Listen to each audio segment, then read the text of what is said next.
Bonjour, bienvenue à tous, je suis ravi de vous retrouver pour cette nouvelle édition de Smart Bourse. Vous le savez, tous les jours, du lundi au vendredi, pas les jours fériés, de 17 à 18h, on est en direct pour analyser tout ce qui se passe sur la planète finance, la macroéconomie, la microéconomie, le rendez-vous avec les valeurs, également les allocations d'actifs, qu'est-ce qu'il faut faire voilà, pour cette fin d'année, pour préparer peut-être 2026, c'est ce qu'on va demander dans un instant à nos experts. Au sommaire de cette édition, ça monte du côté des marchés un petit peu partout. Alors, pourquoi? Peut-être le shutdown qui a provoqué cette poussée, en tout cas la fin du tunnel, le bout du tunnel est proche pour le shutdown. La Fed également en action, est-ce qu'elle va à nouveau baisser ses taux d'intérêt directeur en décembre? C'est la question qu'on va se poser. Et puis dans le dernier quart d'heure, on va parler d'un macro-deal dans la gestion de patrimoine, une fusion transalpine. Voilà pour le sommaire Smart Bourse, c'est parti.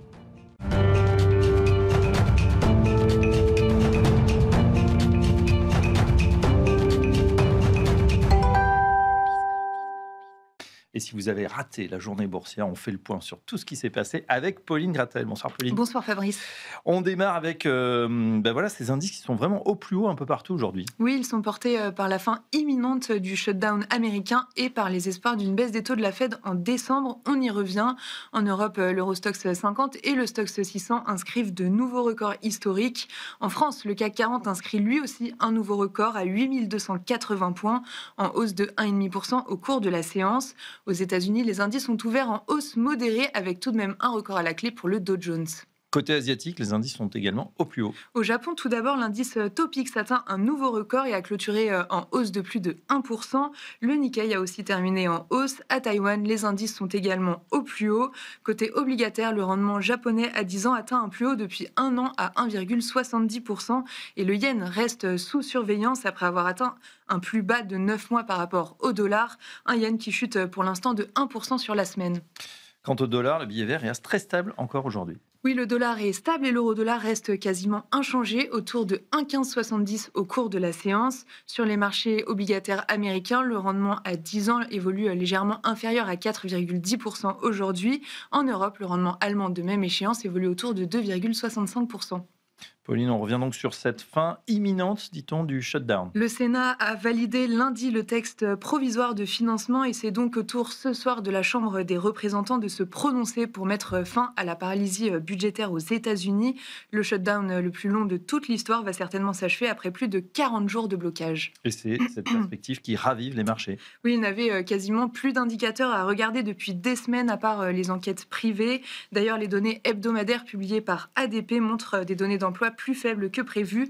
Dans le détail, sur le mois d'octobre, les employeurs privés ont supprimé en moyenne plus de 11 000 emplois par semaine.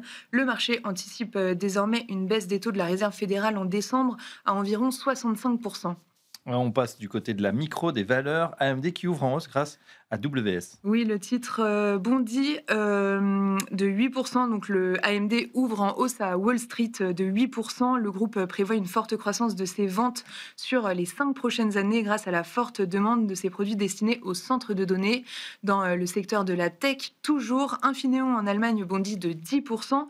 Le groupe prévoit de renouer avec la croissance en 2026 et les perspectives de vente de ses solutions d'alimentation pour les data centers sont relevées. Ouais, tout va bien pour les semi-conducteurs, les puces, mais en revanche en France, Edenred plonge de 10% au cœur de la séance. Et Pluxee, dans son sillage, cède 8%. Le Brésil, un marché phare pour Edenred et qui représente environ 10% de son activité, va durcir ses règles sur les titres restaurants et cela pourrait amputer les performances d'Edenred. Edenred et Pluxee se disent inquiets sur cette réforme à venir. Ouh là là, on vous laisse reprendre votre souffle pour nous dire tout ce qui va se passer demain. Demain, les investisseurs arbitreront les résultats de Cisco publiés ce soir après la clôture. Demain, les résultats de Alibaba et Tencent sont attendus. Et puis, côté macro, on regardera la production industrielle du mois de septembre en zone euro. Taux de chômage français pour le 3e trimestre. Première estimation de croissance britannique pour le 3e trimestre. On vous laisse reprendre votre souffle, Pauline. Merci. On vous retrouve demain. Tout de suite, c'est Planète Marché.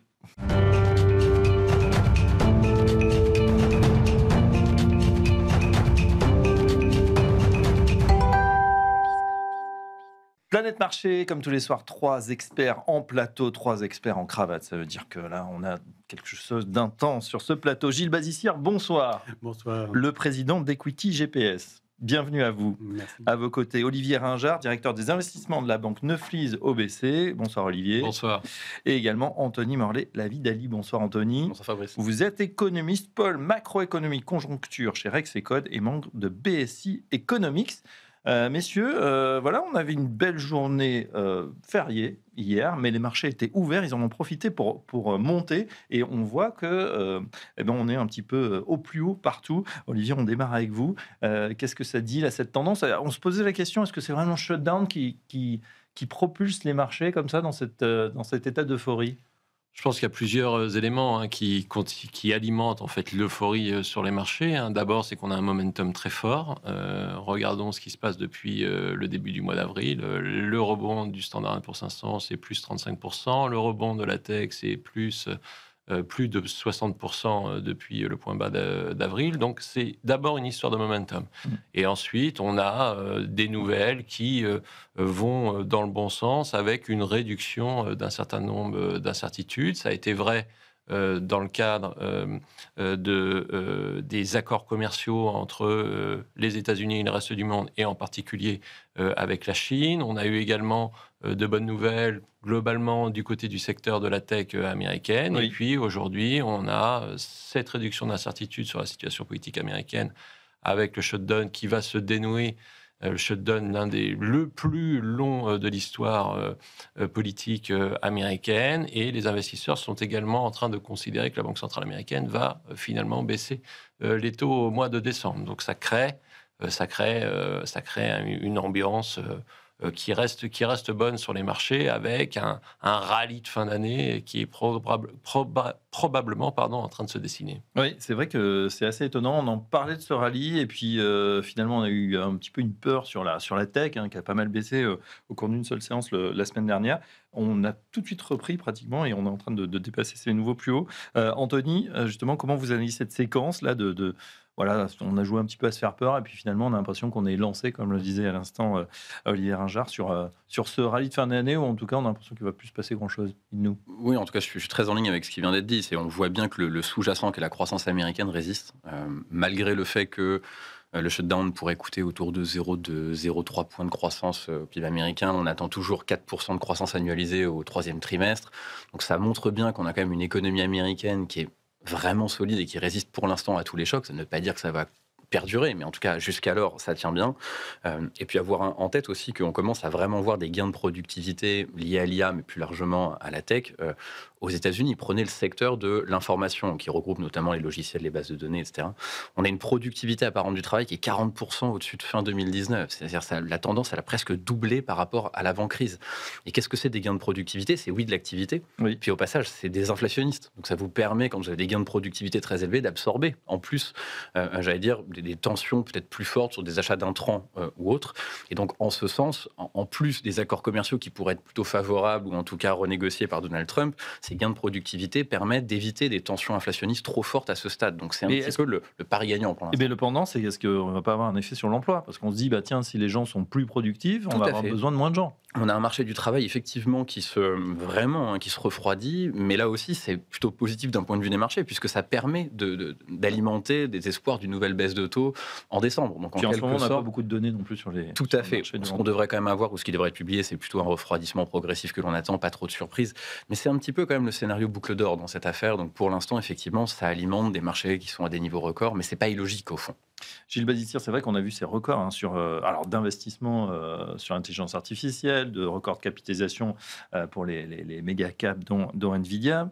Vous nous avez dit juste avant qu'on prenne l'antenne, d'ailleurs on pourrait faire l'émission entière sur l'intelligence artificielle, c'est vrai que ça alimente les conversations. Vous justement, quel est votre regard? On a parlé de cette décorrélation un peu du marché avec 490 valeurs, pour faire simple, qui sont pas à l'arrêt, mais assez stables, et puis 10 macro-caps qui vraiment sont au pinacle et continuent à engranger les records. Oui, tout à fait. Je pense qu'il est utile de regarder sous la surface des grands indices pour observer un petit peu la réalité de ce qui se passe et essayer d'apprécier d'éventuelles stratégies actives de surpondération de certaines valeurs et de sous-pondération d'autres.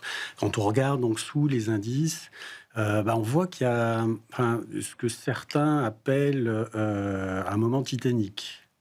Ça, c'est pas bon signe alors. Voilà, c'est pas bon signe. C'est-à-dire, c'est supposément,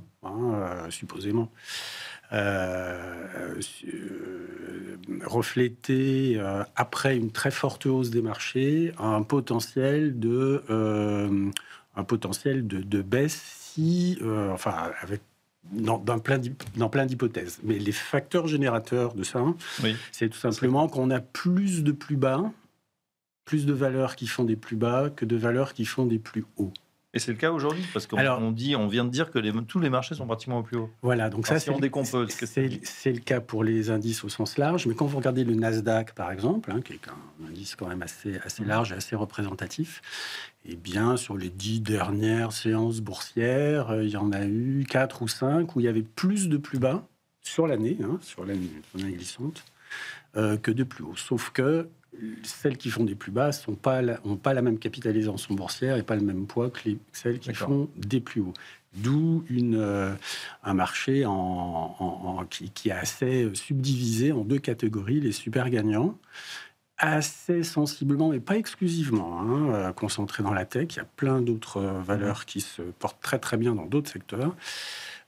Et puis des perdants qui ont des difficultés et qui notamment, si on veut résumer, s'adresse à la partie la moins souriante de l'économie américaine, avec ces ménages qui souffrent, avec la moitié inférieure des ménages à revenus les plus faibles.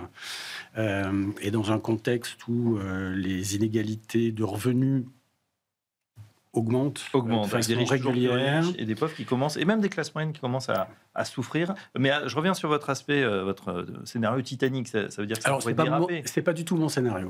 Mais ce que je veux dire par là, c'est on en parle.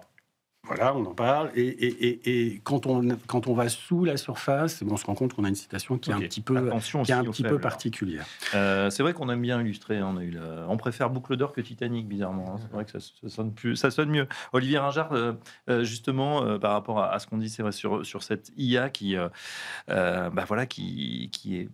nous imprègne aujourd'hui. On voit les gains de productivité, on voit l'emploi, on voit que ça pose aussi beaucoup de questions. Juste sur les valorisations, quel est votre avis? On parlait justement d'une bulle il y a peu de temps. On sent que c'est en train de... Beaucoup de gens se posent des questions quand même. La bonne nouvelle, c'est que beaucoup de gens se posent des questions. L'autre bonne nouvelle, c'est qu'on a vu un peu de discrimination dans le cadre de la séance de publication des résultats des entreprises américaines. Ce que l'on dit à ce sujet-là, c'est qu'on est dans un entre-deux et qu'on a l'impression qu'on est dans une dynamique de constitution de bulles, mais que la bulle n'est pas encore pleinement formée. Lorsque vous regardez aujourd'hui les valorisations, vous constatez qu'on se traite sur des price-earning ratio sur les bénéfices anticipés à 12 mois autour de 30 fois les bénéfices.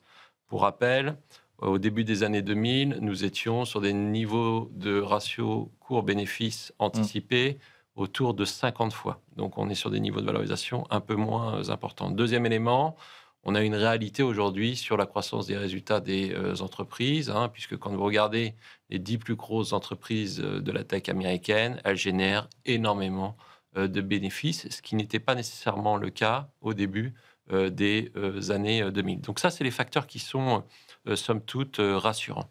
Les facteurs qui questionnent sont les suivants. D'abord, les investissements massifs qui sont faits par ce secteur technologique, et en particulier par ce qu'on appelle les hyperscalers, qui sont en train d'investir des milliards et des milliards de dollars pour les prochaines années. Les 5 grands hyperscalers américains, c'est plus de 300 milliards de dollars d'investissement dans l'IA et son infrastructure cette année. C'est plus de 400 milliards de dollars d'investissement l'année prochaine, et ça continue jusqu'en 2028. Donc ça, c'est un facteur qui ressemble à ce qu'on a vu au cours des années 98-99, où on a de l'investissement qui est potentiellement en train de devenir, ou qui deviendra un jour, du surinvestissement. Le deuxième facteur de ressemblance, c'est la circularité de l'écosystème tech qui est en train de se créer, avec un système de financement d'infrastructures et de services entre des boîtes, des entreprises américaines qui sont en train d'investir les unes dans les autres, de se créer des marchés les unes avec les autres. Et ça ressemble également à ce qui s'est passé à la fin des années 90. J'ajouterai un petit bémol à ce sujet-là, c'est que ce contexte de circularité, il est sans doute amplifié par le fait que les États-Unis sont en guerre technologique avec la Chine, et que ça amplifie probablement et ça pousse les entreprises. Il y a une course en même temps. Il y a une course, oui, qui est en train d'amplifier le système. Et le troisième élément de ressemblance, c'est que lorsqu'on regarde ce que pensent les analystes des croissances à long terme du secteur technologique, ces analystes sont en train de considérer qu'on va probablement avoir sur les années à venir des croissances bénéficiaires des entreprises du secteur de la tech autour de 25%. Donc on est en train de remonter assez sensiblement à la hausse les perspectives de croissance bénéficiaire à long terme. Dit autrement, on est en train de considérer que les chiffres de croissance que nous avons aujourd'hui vont rester tels quels pour les 10 prochaines années. D'accord. Et là aussi, ça ressemble un peu à ce qui s'est passé à la fin des années... Une euphorie auto-entretenue. 90. Un petit... Donc, en synthèse, on dit aujourd'hui, nous ne sommes pas encore sur des niveaux de bulle, mais on a des facteurs de ressemblance qui nous poussent à considérer qu'on est progressivement en train de constituer et de former une bulle. Anthony, justement, pour vous, bulle, pas bulle, ou si vous voulez compléter? Alors, je suis assez d'accord. On commence à avoir des signaux quand même parfois un peu exubérants. Donc, il faut toujours les regarder. Ce qui est bien, c'est qu'on en discute, parce que ce qui est toujours assez alarmant, c'est quand personne pense qu'il y a une bulle et qu'à la fin, on voit quand même des cours monter de manière stratosphérique. Je reviens juste sur les investissements, parce que ça, c'est quand même assez intéressant. Aujourd'hui, on s'inquiète beaucoup des CAPEX, notamment des hyperscalers, effectivement, dans l'IA. Faut les rapporter notamment au free cash flow. Quand vous regardez aujourd'hui les CAPEX rapportés au free cash flow, on est à peu près, vous prenez la moyenne, autour de 5%. C'était plus du double au début des années 2000. Donc, dit autrement, si les hyperscalers investissent, c'est parce qu'elles génèrent déjà, à date, beaucoup de bénéfices. Donc ça, c'est plutôt un phénomène rassurant. C'est pas des investissements avec des entreprises qui seraient, au fond, à perte. Et je rajoute, c'est même bienvenu, parce qu'il y a quelques temps, elles investissaient sur leurs propres actions. On a l'impression qu'elles étaient un peu à court d'idées. On parlait de rachat d'actions. Du coup, allez, on met tout le cash qu'on a. Exactement, c'est quand même une bonne nouvelle aussi, parce que, comme vous le mentionnez, en tout cas, on discriminait beaucoup le rachat d'actions en disant que c'était signe de morosité ambiante et qu'il y avait assez peu de débouchés. Là, on voit des opportunités. Alors, certaines, il faut être très clair, ne se réaliseront pas, mais d'autres probablement ont un gros potentiel. Donc, je pense qu'on n'est pas à des niveaux alarmants. Et l'innovation, c'est quand même ça. Le seul point qui inquiète un petit peu, c'est qu'habituellement, l'innovation, c'est les nouveaux entrants qui la font. Et là, on sent bien qu'on a quand même des big tech qui rachètent beaucoup l'écosystème de jeunes pousses. Et malheureusement, on ne voit pas de nouveaux entrants pour concurrencer l'établissement, en quelque sorte, américain. Et donc, ça fait craindre quand même un effet de concentration peut-être un petit peu excessif. Ça, je pense que c'est le risque d'un point de vue de la concurrence. Mais sinon, difficile de voir quand même une bulle à ce stade, parce qu'encore une fois, les perspectives sont plutôt allantes. Oui, vous avez raison. Et puis, les poches sont tellement pleines que la moindre start-up qui commence à être un peu licorne, allez, on met 1 milliard sur la table. Exactement. Et puis, à ces niveaux, en général, on vend. Gilles Badissire, sur ce mouvement de concentration, d'hyper-concentration d'ailleurs. Oui, alors je suis assez d'accord avec tout ce qui vient d'être dit. Et pour éviter de répéter, je rajouterais 2 ou 3 éléments. Le premier, c'est que ces hyperscalers, donc pour les nommer, c'est Amazon, Microsoft, Meta, Oracle, etc., qui achètent énormément, qui investissent énormément en data centers. Les États-Unis se couvrent de data centers. Il y a quand même un phénomène particulier très récent où ces boîtes-là font appel au marché maintenant, s'endettent. Elles lèvent sans problème d'ailleurs. Elle lève son problème, mais la taille est quand même importante. Il faut bien voir que ce qui a été levé ces derniers mois par les hyperscalers pour financer la croissance de leurs investissements, c'est plus que l'ensemble du secteur de la tech sur les 3 dernières années. Donc là où avant c'était très très très largement autofinancé, il est clair qu'aujourd'hui il y a des besoins de financement extérieur. Donc ça, c'est le premier point qui est un point quand même notable. Le deuxième point qui est notable et qui est relevé régulièrement, mais avec de plus en plus de force par certains analystes et certains investisseurs, notamment ceux les investisseurs qui se sont fait une spécialité de shorter, de vendre à découvert des valeurs qui leur semblent survalorisées, à tort ou à raison.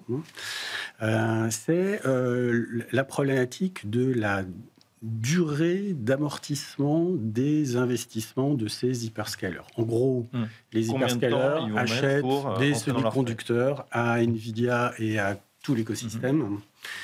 Là où il y a 4 ans, il était courant de voir des durées d'investissement sur 4 ans, c'est-à-dire qu'en fait, on amortit à 25% chaque année, au lieu de passer en charge la totalité de son investissement. On passe en charge une partie de son investissement en supposant que cet investissement pourra continuer d'être rentable et de produire du cash flow pendant au moins 4 années. Et en fait, le paradoxe, c'est que toutes les entreprises du secteur, tous les hyperscalers ont fait monter leur durée d'investissement, donc flatter leurs résultats, et alors même que le rythme d'obsolescence des semi-conducteurs de Nvidia et des autres augmente. Ah oui, et de plus en plus rapide. Alors ça, c'est juste pour la partie électronique, informatique, dans ces énormes data centers, mais les murs, l'infrastructure, elle est amortie à un rythme d'immobilier. Donc, c'est sur du 30 ans ou du 40 ans. Donc, la grande question que les sceptiques se posent, c'est est-ce qu'on ne va pas atteindre, et quand est-ce qu'on va atteindre, ou va-t-on atteindre un jour un moment où on pourra miniaturiser, simplifier les process, on aura moins besoin de données brutes et de ressources brutes en chips ou en énergie. Et ça, les Chinois montrent l'exemple en la matière. Certains Européens aussi, à des degrés plus modestes. Oui, et puis il y a une bataille dans l'IA. On voit qu'Anthropic dit nous, on va quand même dépenser beaucoup moins pour faire quelque chose de beaucoup plus performant. Exactement, ou plus performant, ou plus spécialisé, moins IA général. En tout cas, ils promettent un retour à leurs investisseurs beaucoup plus tôt que OpenAI. Et donc là, on a plein de débats qui sont en train de se poser, alors ils sont très sains parce que ils sont sur la table, bien sûr, mais c'est ce qui fait un marché. Oui. Mais personnellement, moi, je trouve, je comprends la dérive, une dérive, j'appelle ça une dérive, qui consiste à augmenter la durée d'amortissement d'investissement, parce que quand on est une entreprise, c'est très difficile de résister au fait de flatter ses résultats. Oui, et puis on se donne un peu de mou, en fait. Guillemets. Exactement. Très bien. Voilà pour cette page. C'est vrai que c'est souvent, on a maintenant notre quart d'heure IA dans Smart Bourse, parce que vraiment c'est l'éléphant au milieu de la place, et puis ça concentre la macro, la micro, beaucoup de choses. On repart sur la macro avec le rôle des banques centrales, la Fed en particulier. Tiens, je donne la parole à Anthony. Voilà, qu'en économiste, vous murmurez à l'oreille de Jérôme Powell, sûrement, ou en tout cas, vous savez peut-être le décrypter. Qu'est-ce qu'on anticipe là ? Justement, on disait tout à l'heure, peu de chiffres finalement sur l'emploi. On se doute bien que ça va tanguer au bout d'un moment. On a une classe moyenne qui est quand même qui commence à grogner un petit peu, parce qu'en termes de pouvoir d'achat, même combat qu'en Europe finalement. La Fed, qu'est-ce qu'elle peut faire dans ces conditions ? Alors, c'est dur d'être plus intelligent que le consensus quand même. Donc, nous, on part et on regarde un petit peu ce qui se dit. Est-ce que tout le monde arbitre, surtout en l'absence de données ? Donc là, c'est dur de se faire une religion, j'allais dire, quand on a eu un trou noir, comme ça a été le cas sur les dernières semaines. La réalité, c'est qu'on essaye un petit peu de tirer le trait sur qu'est-ce qui va être publié avec retard et qu'est-ce qu'on devrait découvrir. On s'attend à ce que l'activité elle soit assez résiliente aux États-Unis, et qu'à l'inverse, le marché du travail se détende, avec a priori quand même des données d'inflation qui... Oui, baisse un peu moins que prévu, mais pas encore de grosses pressions inflationnistes dans le tuyau. Donc, les conditions paraissent quand même réunies pour redonner 25 points de base en décembre. Ça paraît pas déraisonnable de le faire à ce stade. Il y a quand même beaucoup de pression sur Jérôme Powell pour qu'il fasse cette nouvelle baisse de taux. Tous les marchés, en tout cas les marchés poussent. À l'inverse, ça serait vécu comme une vraie déception si on n'avait pas les 25 bips. Donc je pense que ça reste raisonnable. C'est dans les clous. On sait à 65%, disait tout à l'heure. Tout à fait. Les économistes sont un peu plus nombreux à le dire, mais la vraie question, c'est plutôt sur 2026, où ira la croissance, parce que Pour l'instant, déjà, l'impact du shutdown sera plutôt sur le T4 et le début d'année 2026 que ça va mordre. L'inflation devrait quand même se tendre un tout petit peu plus. Cette inflation dont on disait, attention, le programme de Donald Trump est extrêmement inflationniste, du coup, peut-être les banques centrales seront bloquées. Olivier, réaction, finalement, on voit que cette inflation, elle a l'air d'être digérée. Il y en a moins qu'à Oui, enfin, elle est quand même à 3% aux États-Unis. Donc l'inflation, elle est là. On anticipe pour notre part qu'on va avoir une petite bosse d'inflation au cours de ces prochains mois et bosse qui sera ensuite dépassée au cours du second semestre de l'année 2026. Mais on reste pour nous dans l'idée que la Banque centrale américaine va baisser les taux de manière assez sensible. On anticipe 3% à la fin de l'année 2026. Le marché anticipe un niveau d'équilibre un peu supérieur à ces 3%. Et il y a un facteur à ajouter qui tient dans le fait qu'il est très probable que l'administration Trump continue de mettre une pression extrêmement forte sur cette banque centrale américaine, avec un certain nombre de présidents régionaux qui vont partir, le remplacement de Powell en qualité de chairman qui aura lieu au mois de mai 2026. Donc ça sera probablement un très gros sujet pour les investisseurs l'année prochaine, de savoir à quel point la Banque centrale américaine perd ou pas, ou non, son indépendance. Oui, en tout cas, Gilles Vassissia, on a l'impression que pour l'instant, le Fed Put est en place, cette protection, et donc tout va bien pour les marchés. Alors sur la partie courte de la courbe, ça paraît évident. Compte tenu de tout ce qui vient d'être dit. Sur la partie longue, c'est un peu plus délicat, mais les banquiers centraux ont appris à gérer la chose. Et je dirais que oui, c'est un des sujets qu'on a dans tous les pays démocratiques, où les opinions publiques sont de plus en plus demandeuses de pouvoir d'achat, d'emploi, de bien-être, de congés, de retraite. De retraite en tout genre. Non, mais et ce qui n'est pas illégitime, mais on est dans un contexte où les démocraties évoluent et sont plus difficilement gérables aujourd'hui qu'elles ne pouvaient l'être il y a 20 ans même, ou 30 ans. Et ça, c'est quand même, ça exerce une pression. Pourquoi, selon vous ? Oh oui, il y a beaucoup de raisons. Les réseaux sociaux et les effets de silos informationnels font partie des coupables. En tout cas, ça polarise les opinions, c'est ça. Voilà. Et puis, alors, également aussi le fait que on est à des niveaux de PNB par habitant jamais vus sur Terre. Et donc, l'homme a une capacité inégalée à vouloir toujours plus. Oui. Et à considérer que il y a toujours des cagnottes, qu'il y a toujours des... qu'on n'est pas suffisamment en déficit. Et d'ailleurs, 3% de déficit, ça veut dire quoi ? C'est pas beaucoup, 3%. Même dans le texte lui-même, dans la sémantique, a un sens. C'est 3% du PNB. Mais 5% non plus, c'est pas beaucoup. Justement, 3%, c'est pas beaucoup, sauf que 3%, c'est probablement 50% de dépenses en plus que de recettes. Donc ça, un chef de famille, lui, il peut comprendre ça. Ou un chef d'entreprise, a fortiori. Oui, et une mère de famille également. Donc, jusque dans la Mais on dit toujours, l'État, c'est différent, c'est-à-dire que c'est nous tous, c'est la collectivité, on peut s'endetter, on sera là, l'État nous survivra bien évidemment. Donc on a l'impression que c'est pas très grave. Voilà, il manque une vision historique longue, parce que dans l'histoire des crises, il y en a beaucoup. Et puis il manque également une défocalisation. Il y a beaucoup de pays dans le monde qui ont vécu très difficilement des excès de dette dans la période contemporaine, y compris dans la zone euro.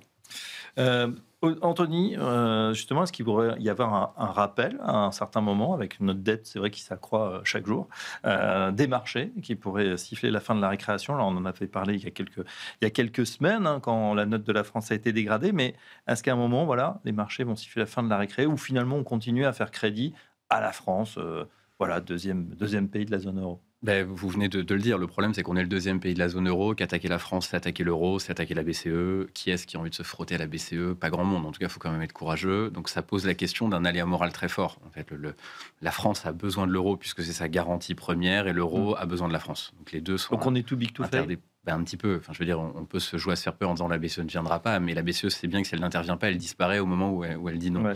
Donc, Je précise ma question. On sait que l'an prochain, on va emprunter à nouveau 310 milliards d'euros, sauf qu'il y a un petit nouveau sur le marché qui jusque-là empruntait peu, c'est l'Allemagne. Est-ce qu'il n'y a pas à y avoir justement une guerre des signatures et à tout grain, peut-être les investisseurs vont se dire je préfère la signature de l'Allemagne, ils ont l'air d'être un petit peu plus cohérents dans leur politique plutôt que la France qui est plus dispendieuse. Alors tout à fait, le risque, c'est les conflits justement d'allocation d'épargne pour financer la dette publique. Et puis il n'y a pas que l'Allemagne, on a quand même des États-Unis qui rétablissent pas leurs finances publiques et qui captent quand même un gros bout de l'épargne mondiale. La Chine qui a moins d'excédents à recycler qu'il n'y paraît parce qu'elle aussi elle a un gros déficit alors qui se finance par ses excédents courants, mais tout de même. Donc ça montre bien qu'à l'échelle du monde quand même il y a de moins en moins d'excédents d'épargne. On revient dans un monde où on investit de plus en plus et ça peut créer des vrais risques de tension. Donc, est-ce qu'on peut avoir une crise financière en France? C'est toujours très difficile de parier là-dessus. En tout cas, est-ce qu'à un moment donné, on ne nous forcera pas quand même à adopter des mesures très dures pour quand même se remettre dans le rang? Je pense que pour l'instant, par exemple, nos partenaires n'ont pas dit grand-chose. Au fond, se sont assez peu exprimés. Ils laissent quand même la France gérer en partie ses décisions politiques.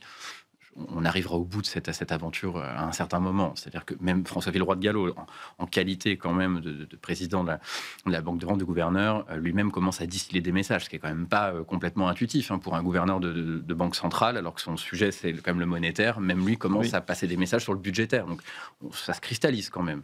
Et puis on voit quand même que oui, sur ce budget, c'est pas gagné non plus. On se demande si on va en avoir un ou si on va reconduire finalement celui qu'on a déjà.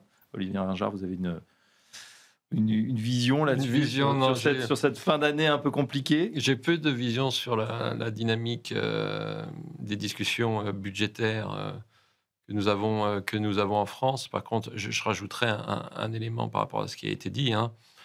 Le sujet équilibre épargne-investissement est un sujet sans doute très important pour le niveau d'équilibre des taux d'intérêt à long terme. Et c'est un sujet qui va se matérialiser progressivement et qui ne devrait pas être source de tension sur l'année 2026 sur les taux d'intérêt. Deuxième élément, lorsqu'on s'intéresse à la France, on voit qu'aujourd'hui, sa prime de risque par rapport à l'Allemagne est autour de 80 points de base. On n'a pas vraiment eu de nouveau resserrement de cette prime de risque au cours de ces dernières semaines, ce qui signifie que la France est d'une certaine manière sous la surveillance des investisseurs et que la moindre mauvaise nouvelle d'un politique ou budgétaire pour la France se traduira très probablement par une poursuite de l'écartement de la prime de risque de la dette française. Donc la sanction aujourd'hui, elle se voit quasi immédiatement avec le... Tout à fait. C'est le spread qu'il faut surveiller. Et ce spread va rester sous pression très probablement jusqu'à l'élection présidentielle de mai 2027. Quel est l'effet pour notre économie là, de cette différence? Alors pour les entreprises, est-ce que c'est un impact justement? Il est énorme. Il est énorme. En fait, quand on analyse les pays développés dans le monde, comme nous on le fait en utilisant une quinzaine de critères, tous utiles du point de vue de l'actionnaire minoritaire, investissant dans les valeurs de ces pays-là. Eh bien, on se rend compte que on peut distinguer deux zones, deux sous-ensembles que l'on appelle AAA+, c'est-à-dire des pays qui vont bien, qui n'ont pas de problème de finances publiques, pour lesquels les entreprises ont des rentabilités très supérieures à la moyenne de leurs concurrents mondiaux, dans des pays sur lesquels il y a moins de chocs macroéconomiques. Quand il y a des chocs mondiaux, les marchés de ces pays se rétablissent plus vite. Donc, qui sont ces pays? Vous en avez une quinzaine dans le monde. C'est les Nordiques? Alors, vous avez, pas exclusivement, vous en avez au sein de la zone euro. Donc, il y a les Nordiques d'abord, sachant que la Finlande est dans la zone euro. Vous avez également au sein de la zone euro l'Allemagne et les Pays-Bas, ce qui est la moitié, je dirais, vertueuse de la zone euro. Vous avez l'Australie, le Canada, Hong Kong, la Nouvelle-Zélande et Singapour. D'accord. Et la somme de la combinaison de tous ces pays fait 20% de la capitalisation boursière des pays développés. Et ça représente 3 fois la France en capitalisation. Oui, c'est pas mal. En montant et en capitalisation boursière. Donc nous, on oriente globalement en termes d'allocation d'actifs qualitatives et géographiques nos clients sur ces zones-là. Enfin, en tout cas, on les éclaire en leur suggérant de ne pas oublier, y compris très près de chez nous. On avait oublié la Suisse, qui est un petit pays, mais très grosse capitalisation boursière, similaire en ordre de grandeur à la française. Il faut pas l'oublier. Ouais. Et vous avez des performances ajustées du risque. Vous avez de meilleures performances dans ces pays-là cumulées avec moins de volatilité que sur la France ou la zone euro, en ayant en même temps moins de volatilité. Ce qui est contraire à tous les canons académiques où on nous dit que la rentabilité est proportionnelle au risque. Ce n'est pas le cas. C'est pas forcément le cas, surtout dans la durée, où il faut être performant, éviter les écueils et cette volatilité.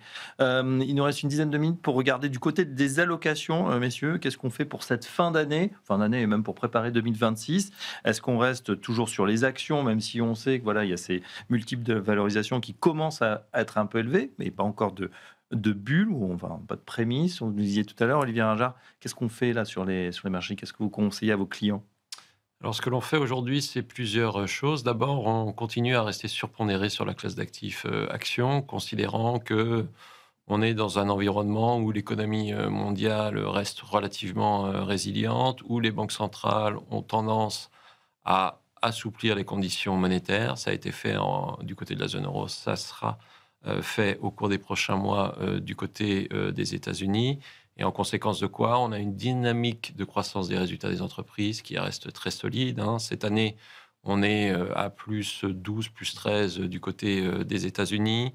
En Europe, c'est vrai qu'on est autour de 0, mais lorsqu'on se projette l'année prochaine, on est sur des hypothèses de croissance bénéficiaire pour les États-Unis, l'Europe, ou encore pour les marchés émergents, assez sensiblement supérieurs à 10%. Donc, a priori, on a des éléments qui doivent continuer de soutenir les marchés d'actions, raison pour laquelle on est surpondéré donc sur la classe d'actifs actions. Ensuite, au sein de cette classe d'actifs actions, on a choisi pour notre part d'avoir une diversification très importante entre les 3 grandes zones que sont l'Europe, les États-Unis et les émergents, sans privilégier une zone par rapport à une autre. Pour quelle raison ? Parce que chacune d'entre elles offre des forces et des faiblesses. Les États-Unis, c'est évidemment le fait que par rapport aux moyennes de long terme, le marché américain semble un peu cher. En tout cas, les valorisations sont tirées à la hausse. Mais d'un autre côté, la dynamique de la tech et la dynamique de l'IA se jouent principalement du côté des États-Unis et de manière moins importante du côté de la Chine. L'Europe, elle, ne profite pas de cette embellie sur la tech, mais offre des niveaux de valorisation aujourd'hui qui sont assez proches de sa moyenne de long terme. Et enfin, sur les émergents restent un animal, on va dire, hétérogène, avec différentes zones qui ont leur dynamique propre. On voit par exemple que l'Amérique latine affiche des performances très soutenues cette année, supérieures même à celles de la Chine. La Chine, depuis plusieurs mois, va mieux. Les niveaux de valorisation, globalement, sont maintenant un peu sensiblement supérieurs à la moyenne de long terme, mais la dynamique de bénéfices est là, dans un contexte où les banques centrales ont eu plutôt tendance à baisser les taux. Donc, en synthèse, on aime bien avoir une diversification très forte sur les différentes régions. Et enfin, d'un point de vue sectoriel, on reste investi sur la tech, tout en faisant attention à ne pas subir une dérive trop importante et à ne pas avoir une surreprésentation de ce secteur-là. C'est un élément évidemment à surveiller dans la gestion de portefeuille et dans la gestion des risques. Et on continue à privilégier également le secteur financier, en particulier en zone euro, qui nous semble être assis sur une dynamique relativement porteuse encore pour les mois et les trimestres à venir. D'accord. Anthony, alors parce qu'en allocation, mais en tout cas, qu'est-ce qu'on voit ? Est-ce que les tendances de 2026, les scénarios, peut-être que vous échafaudez déjà ? Alors, nous, on ne fait pas évidemment de recommandations d'allocation. En revanche, quand on regarde les sous-jacents macro, il nous semble que les États-Unis, au moins à l'horizon 2026-2027, vont continuer de surperformer l'Europe assez largement. Ouais. Ce qui nous rassure, c'est que la croissance mondiale, elle tient. En dépit de l'incertitude politique, même mondiale et géopolitique, on a objectivement une croissance mondiale qui est solide. Même du côté chinois, d'ailleurs, alors avec certains, ça pose des gros sujets de surproduction, et même pour l'Europe, ça menace sacrément l'industrie. Néanmoins, la croissance, elle tient à ce stade, et en zone euro, on attend quand même un peu de mieux. Et donc, quand on regarde les excédents bruts d'exploitation qu'on peut projeter dans les différents pays, il est vrai que pour 2026, on est plutôt relativement allant. Pour l'instant, ça tient un peu partout. Donc, c'est vrai qu'on ne voit pas de risque. En tout cas, bien sûr, ça reste soumis à toute l'incertitude que l'on connaît, mais néanmoins, sur les projections à date, il n'y a pas de très fort ralentissement anticipé. On est même plutôt surpris à la hausse, il faut bien le dire. Trimestre après trimestre, les prévisions ont plutôt été battues en brèche par une croissance mondiale qui résiste. Le package là, de l'Allemagne, c'est-à-dire qu'ils vont ils vont libérer les cordons de bourse un petit peu, ça va être mieux. On s'attend à ce qu'il y ait un mieux en Europe. L'Allemagne a besoin d'investissements supplémentaires pour la partie infrastructure, mais assez peu pour le reste. Donc la réalité, c'est que c'est un plan ambivalent. Quand ils disent qu'ils vont mettre beaucoup d'argent dans la défense, en fait, c'est beaucoup dans les hommes, et il y aura de l'équipement. Mais il faut toujours avoir en tête que ce qu'on appelle de l'investissement, attention, ça peut aussi être de la masse salariale. En revanche, l'annonce qui est passée un peu plus sous silence en Allemagne, et là qui pourrait avoir un vrai effet positif, c'est l'augmentation très sensible du salaire minimum à horizon 2027, parce que pour le coup, les Allemands ont un sujet de sous-consommation, là où nous, c'est plutôt l'inverse. Et ça pourrait faire beaucoup de bien à la zone euro. Ils ont un excès d'épargne très important, des excédents à tous les niveaux. On a besoin de davantage de consommation intérieure en zone euro. Ça pourrait être un facteur, de soutien en 2026-2027. D'accord. Vous avez dit surperformer, effectivement, les États-Unis qui vont continuer à surperformer l'Europe. C'est vrai que cette année, on a fait jeu égal, en tout cas en termes boursiers.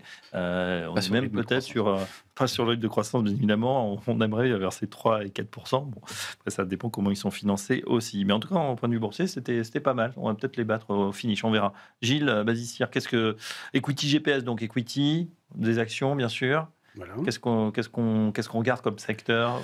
Alors ça dépend du prisme qu'on regarde, mais nous, on a notre matrice la plus large d'allocation d'actifs, combine deux dimensions, une dimension de sentiment de marché d'une part, et un sentiment de valorisation ou de degré d'attractivité en termes de valo et de dynamique des perspectives relatives des entreprises, puis des secteurs, puis des pays.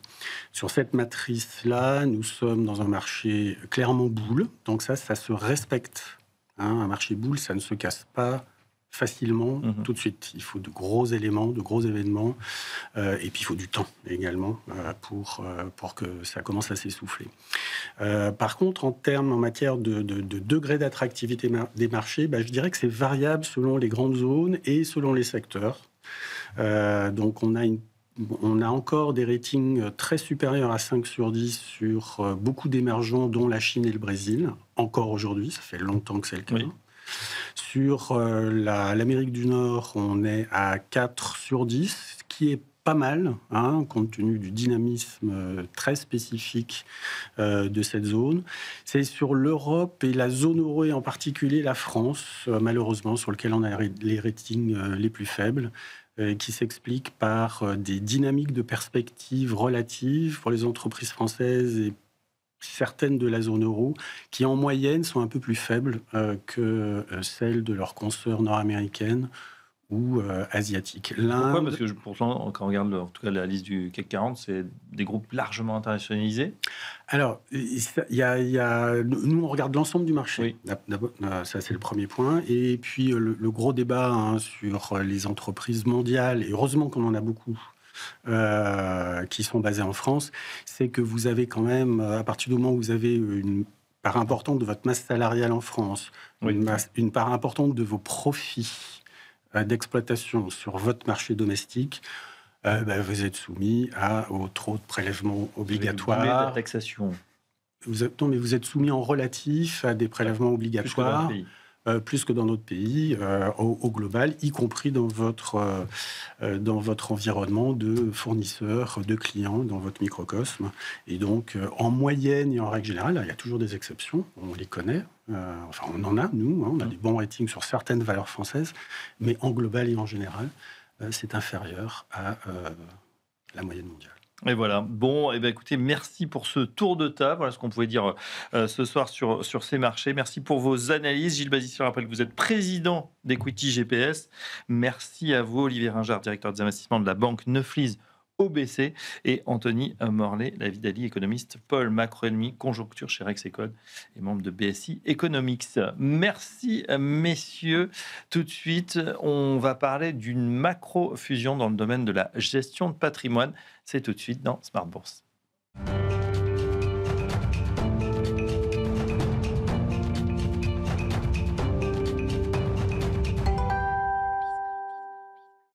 C'est parti pour le dernier quart d'heure de Smart Bourse. On va parler d'un macro-deal dans la gestion de patrimoine. On est en compagnie d'Olivier Farose. Bonsoir Olivier. Bonsoir Fabrice. Président du groupe Premium qui a annoncé une fusion transalpine. Vous regardez du côté de l'Italie pour développer groupe Premium. Olivier, pourquoi ce rapprochement et pourquoi l'Italie ? Alors d'abord, c'est la première fois qu'un acteur de la gestion de patrimoine français fait une acquisition significative dans le même domaine. Oui. Donc l'Italie, ça nous semblait assez logique puisque c'est un marché qui est très important en Europe. Donc on a cherché, mais je vous avoue que j'ai été assez surpris. On a dû vraiment chercher longtemps pour trouver ce qui nous correspondait parfaitement. Donc ça fait déjà 2 ans qu'on était en recherche d'un acteur significatif. Et je crois qu'on a trouvé vraiment ce qui correspondait parfaitement à nos attentes. Donc il s'agit de Griffo, un cabinet italien, 1 milliard d'euros sous gestion, un modèle assez similaire Exactement. au vôtre, un rapprochement qui va donc permettre de faciliter un travail commercial. Il y a sans doute des synergies, mais avant tout, Olivier, comme souvent dans l'histoire de ces fusions, ce sont des rencontres. Il faut qu'il y ait un fit, il faut qu'il y ait une rencontre d'homme à homme. Racontez-nous.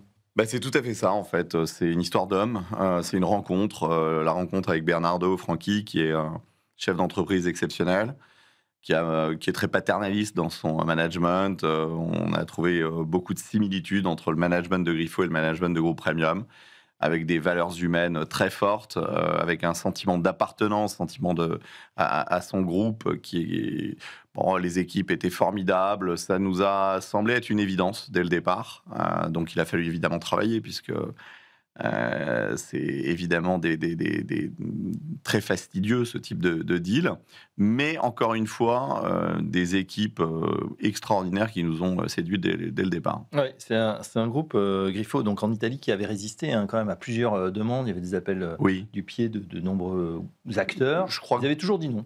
Oui, ils ont toujours dit non à tous les fonds d'investissement qui les ont approchés. Pour être très honnête, ce qui m'a à la fois flatté et fait particulièrement plaisir, c'est le fait qu'ils refusent des offres qui étaient très largement supérieures à la nôtre, mais qui correspondaient peut-être moins aux valeurs qu'il défendait depuis le départ. Lui, à 63 ans aujourd'hui, c'est quelqu'un qui est encore une fois très précautionneux de ses équipes, et je crois qu'il a retrouvé en Premium un petit peu ce qu'il recherchait. Ouais, vous parlez d'un modèle européen de gestion de patrimoine. Oui. Concrètement, qu'est-ce qui va changer pour les clients de Griffo, pour les clients de Premium ?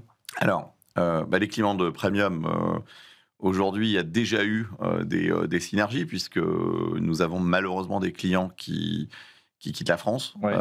Ça arrive parfois, donc on essaye de l'autre côté. Oui, tout à fait. La frontière. Ce qui était déjà le cas avant même qu'on se rapproche. C'est vrai que c'est une des premières destinations, quand même, d'expatriation. C'est la première destination aujourd'hui. Oui, pour les ultra riches, oui, c'est la première destination. Avant, c'était plus le Portugal ou la Belgique, la Suisse. La Suisse, c'est très en vogue aussi, mais l'Italie, c'est très... Oui. Et derrière, pour les clients de Griffo, ils vont avoir accès à l'expertise notamment de certaines de nos usines, Flornois-Ferry, e-Capital, donc ça, forcément, il y aura des synergies dans ce sens-là. Mmh. Donc, je crois que c'est un vrai deal gagnant-gagnant. Griffo va garder sa marque, son autonomie. Comment est-ce qu'on fait pour vous envisager ce pilotage à un groupe à dimension donc européenne sans perdre la cohérence d'ensemble ? Je crois que ça, c'est assez simple. D'abord, que ce soit en Italie ou à Nice, Marseille ou Lille, ça ne change pas grand-chose. Il faut une confiance entre les dirigeants. C'est le cas avec Bernardo. Je crois que l'histoire de la marque, c'est une évidence. Ils ont une réputation formidable sur tout le marché italien. Pas question qu'on appelle ça Premium Italie. Donc,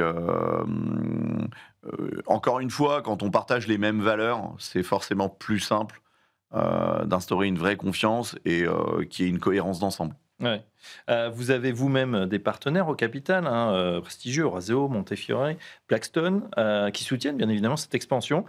Quelle est leur feuille de route derrière ce mouvement? Ils vous imposent des choses, ils sont avec vous Non. Alors je précise pour ceux qui nous écoutent en radio, Olivier Faros qui hausse les épaules, ça veut dire non, il vous laisse les coups des c'est francs. pas que non, mais je dis souvent et je répète à qui veut l'entendre qu'on est des enfants gâtés du private equity et je crois que ça se confirme encore aujourd'hui, c'est-à-dire qu'ils ont une confiance totale dans les dirigeants de Premium. Là encore, oui, bien sûr qu'ils nous suivent. Ils ne nous imposent absolument rien. Ils sont très précautionneux. Et d'ailleurs, c'est ce qu'on attend d'eux. C'est justement qu'ils apportent leur expertise quand on a une cible de cette taille.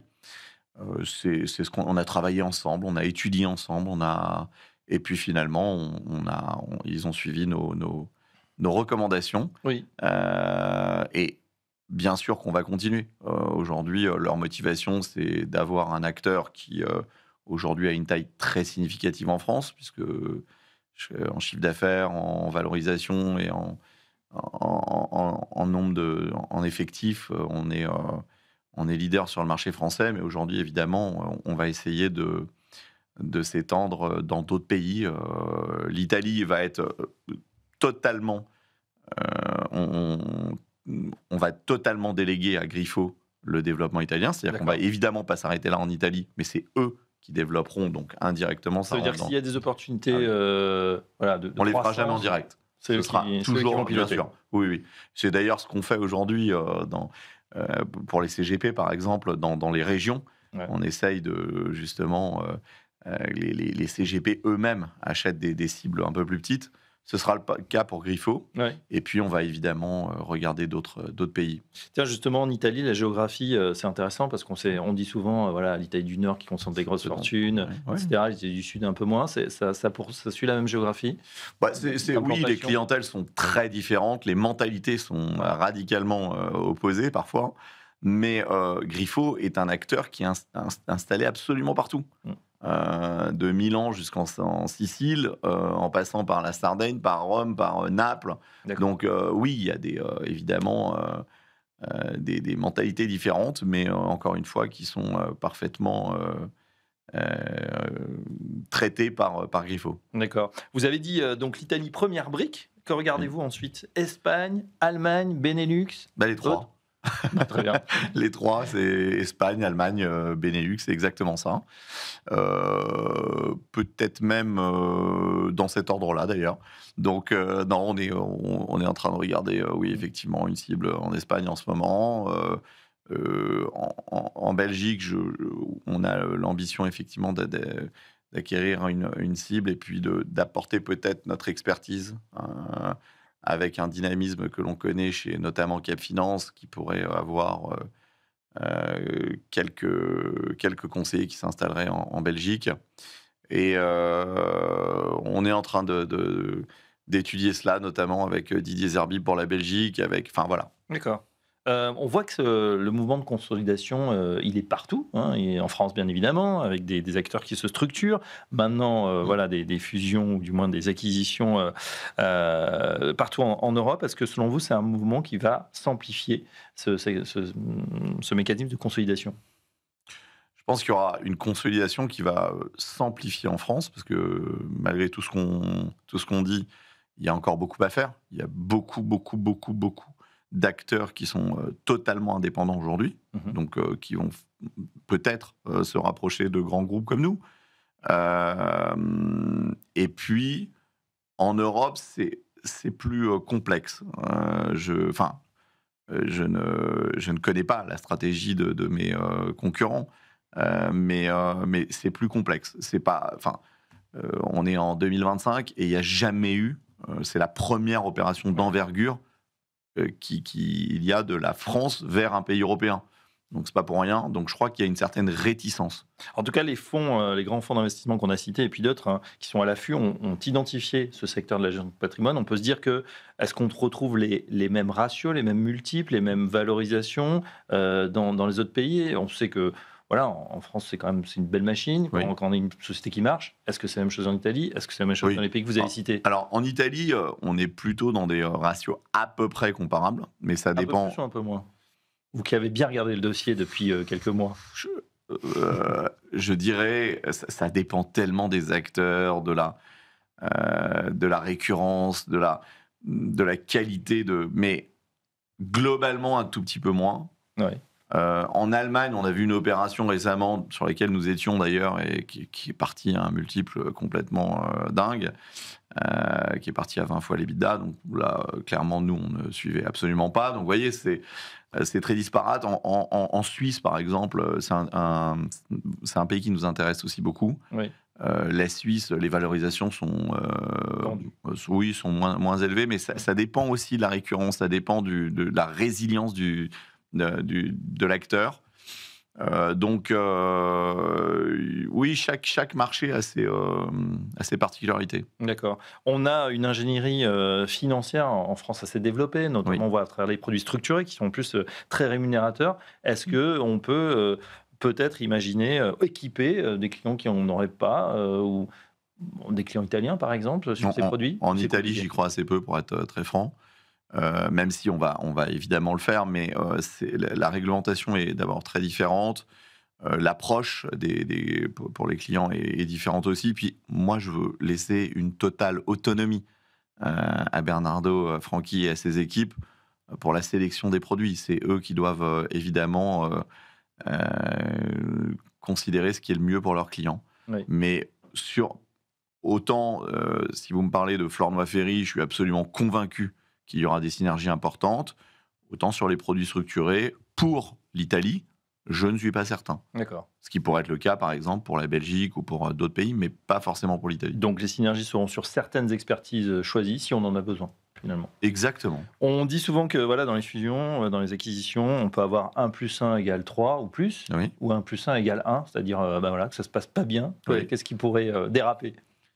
Sincèrement, je n'imagine. Enfin, d'abord, si j'avais imaginé un dérapage possible, je ne serais pas là. Et puis, je peux vous dire une chose, c'est que quand on a Blackstone au capital, on